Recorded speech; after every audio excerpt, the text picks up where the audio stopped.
نبی پاک صلی اللہ تعالیٰ علیہ وسلم نے فرمایا میرے دو امتی قیامت کے دن اللہ کی بارگاہ میں کھڑے ہوں گے اور ان میں سے ایک عرض کرے گا یا اللہ اس میرے بھائی نے مجھ پر ظلم کیا تھا، میرے اوپر اس نے جبر کیا تھا، تو مجھے اپنا حق اس سے لے کر دیا جائے۔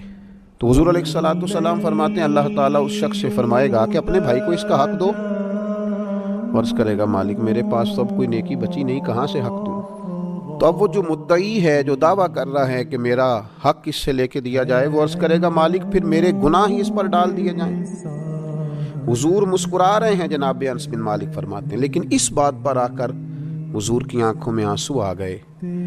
نبی کریم صلی اللہ تعالیٰ علیہ وسلم فرمانے لگے وہ بڑا ہولناک دن ہوگا قیامت کا۔ لوگ اس دن تلاش کریں گے کہ کوئی ایسا شخص ہمیں ملے، ضرورت محسوس کریں گے کہ جو ہمارا بوجھ اٹھائے۔